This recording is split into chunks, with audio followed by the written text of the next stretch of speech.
I always like the TED Talk.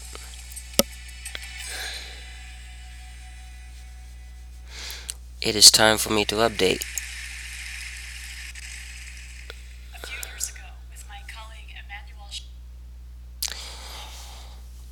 Just another update.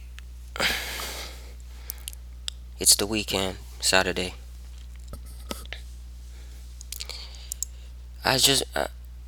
I'm using this old laptop. You can see while I use it, I get the little beach ball spin.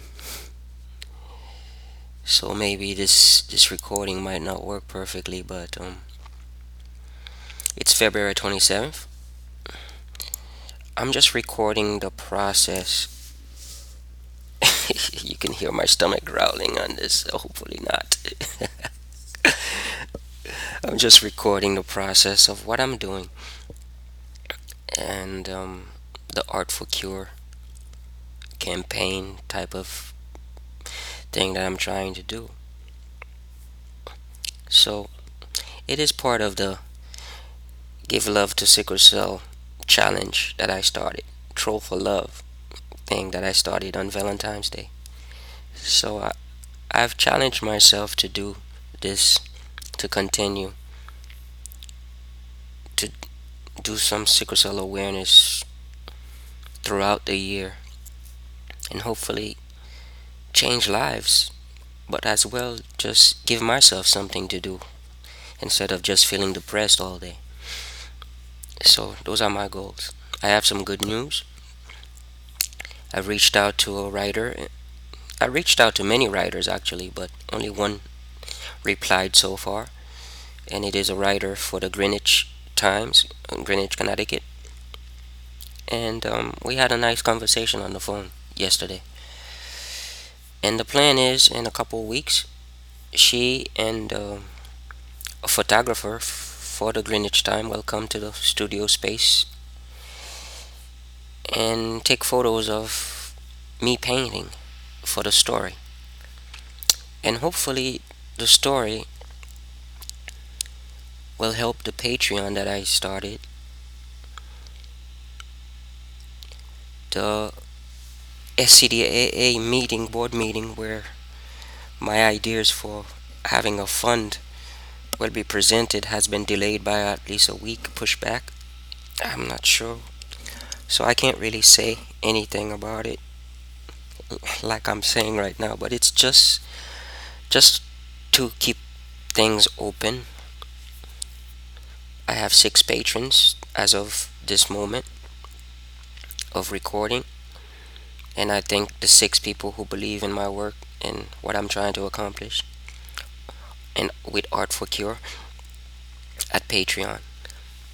So Mr. Nobody is out there still doing his thing and sharing the good news of speaking to a writer for the Greenwich Times.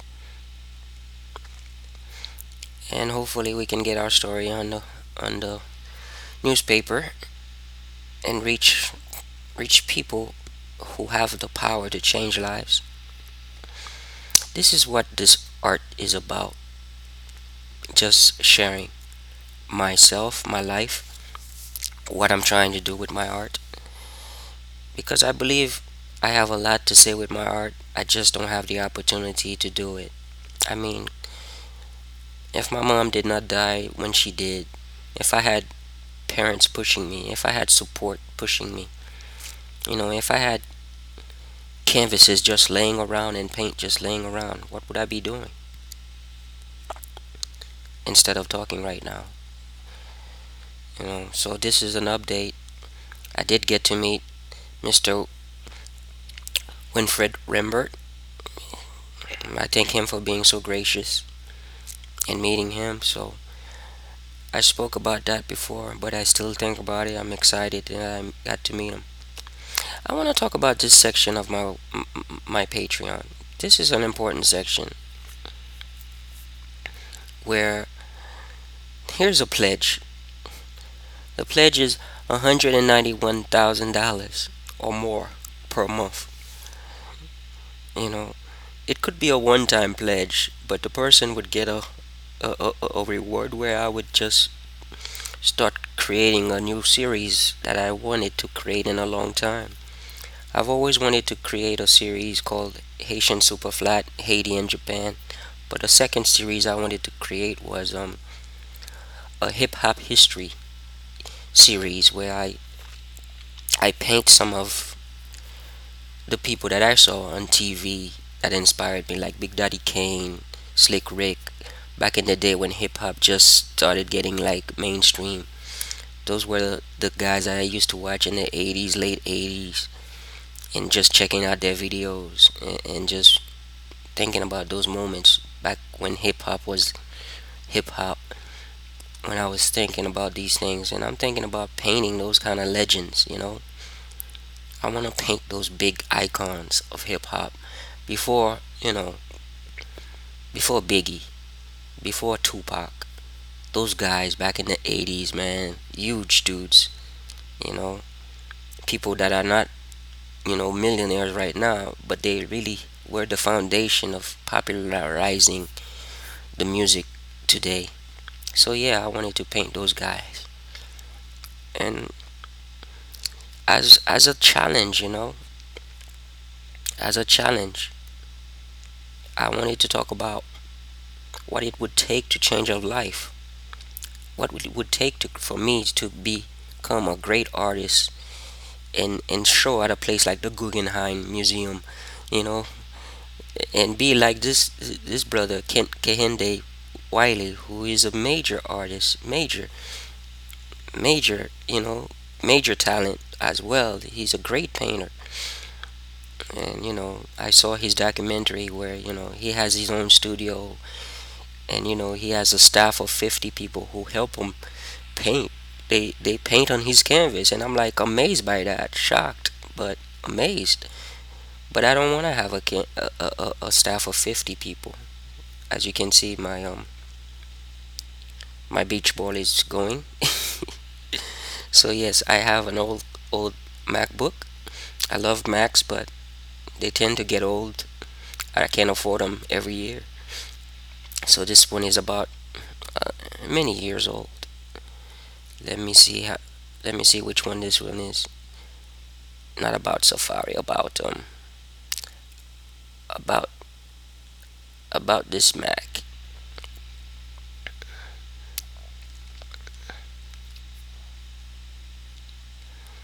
So yeah, I can't really get anything to load, and this is part of the work process. If I had a computer right now with Photoshop, there's a lot I could do because I saw in the when I watched PBS the documentary for this artist Kehinde Wiley. He showed that he used Photoshop. He used photos in Photoshop to set up his compositions. I would love to be able to have that.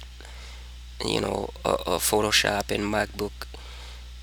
You know, this is a MacBook from as you can see, it's an old MacBook, but it's struggling to work. It's from 2009, mid 2009. That's when I probably purchased it. You know, so it's time for me to hopefully get a new one, and that's what I'm hoping my patrons will help me out this year, so we can get the studio to where it needs to be.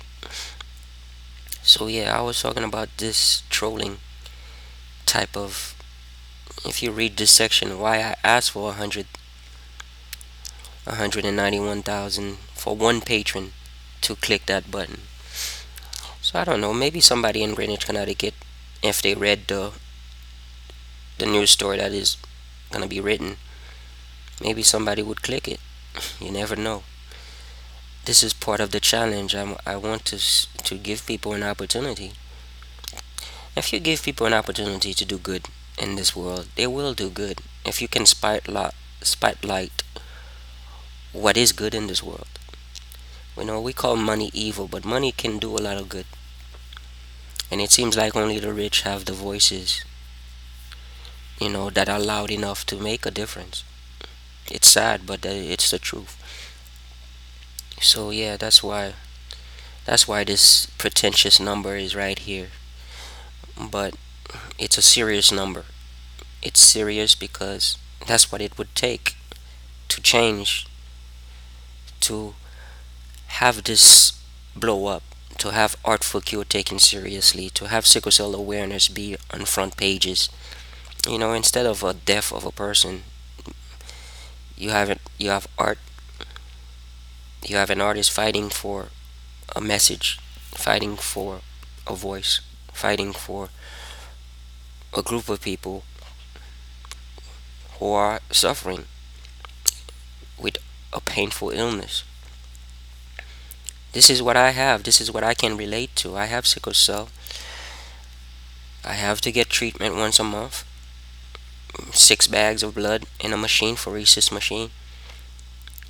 That's why I'm struggling through this. That's why I put these YouTube videos up, just to get the awareness about this Patreon, because I want to make a difference. I want to see this at thousands of patrons, not just six, but thousands. And I want to see this money high up there so that I can get off disability and just paint and start a fund to put money aside for CRISPR technology, the DNA research that I want, the DNA editing research. This Forbes.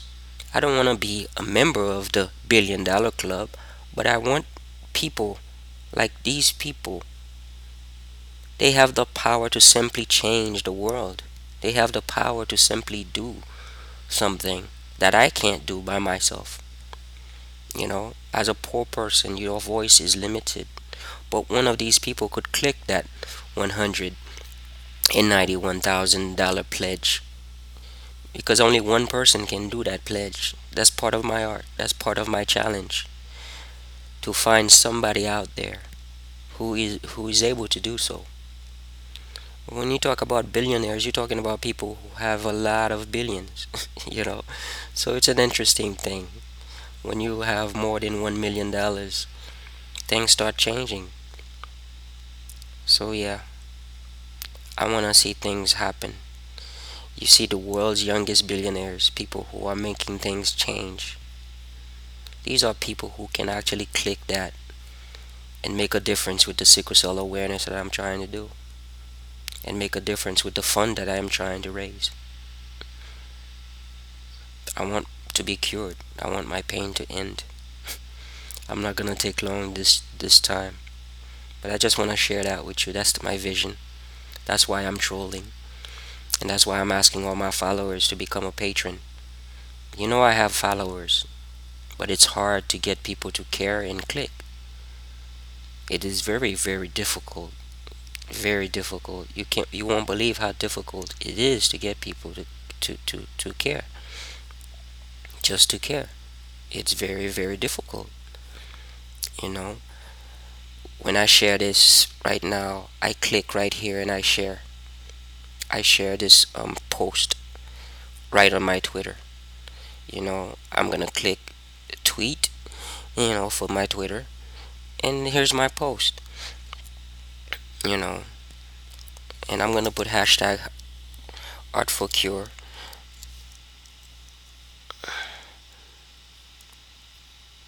Well, you see the beach ball again. Once again, it is very slow for me to do what I need to do. So the beach ball caused a mistake. Art for cure, and I tweet. If Apple is watching this, if somebody has Apple is watching this, please think about donating a MacBook or Power Mac to Art for Cure for me. I'd be appreciative.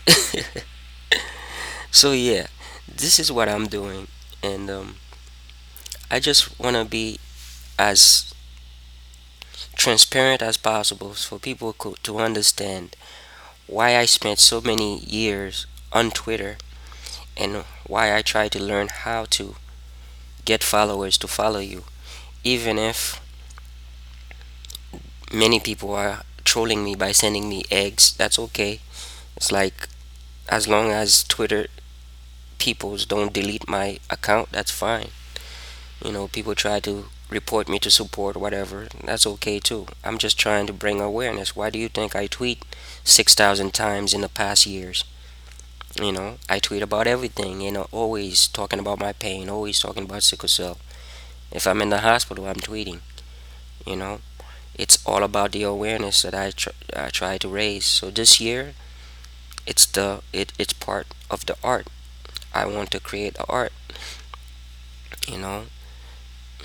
It's like sickle cell is being ignored so much. I want to see, SCDA's Twitter account get verified, get a little blue mark right here. This is our organization, our national organization. They help us fight for sickle cell. They retweeted my campaign right here, and I'm appreciative of that. They know me, but I want to help them. I want to put aside some money for DNA cure, DNA research, DNA editing. I want to see that done. I want to be cured, but I'm not gonna take the risk of a bone marrow transplant without a match. You know, I don't want to take that risk. I want a cure that I'm 100% satisfied with the science that it's gonna work and that is gonna be something that can help me cope. So as you can see, I'm tweeting and I'm sharing Mr. Nobody Cares 1910. That's the account for Mr. Nobody going out and raising awareness, doing the art thing. And that's what I'm doing. When I'm not painting, I'm not able to. And that's what I'm doing. That Patreon is like my chance to make a difference right now. And I want it to work. So before the writer comes from for the newspaper to get a story out there, before all these things takes place, I want to be able to say I've been doing this for years. you know People should know I've been doing this for years. So let me go and post this video before it gets to 30 minutes long, and hopefully I get a new patron today and I reach my seventh. So until tomorrow, I will post a video about creating the the weekly poll that I'm going to do. There's a weekly sickle cell challenge poll, art for cure poll, to see which celebrity will actually become a patron. So that's what I'm doing. Each Sunday, I'm going to pick 4 names and do a poll right here. So tweet me, who do you think I should be asking for the next poll, which I'm going to put on Sunday, around this time Sunday. It's a 24-hour poll. I'm going to post tomorrow right here on this Twitter account. So hit me up. Let me know which names you would like to see on that poll, because tomorrow I will record the poll and on Monday the results. Peace.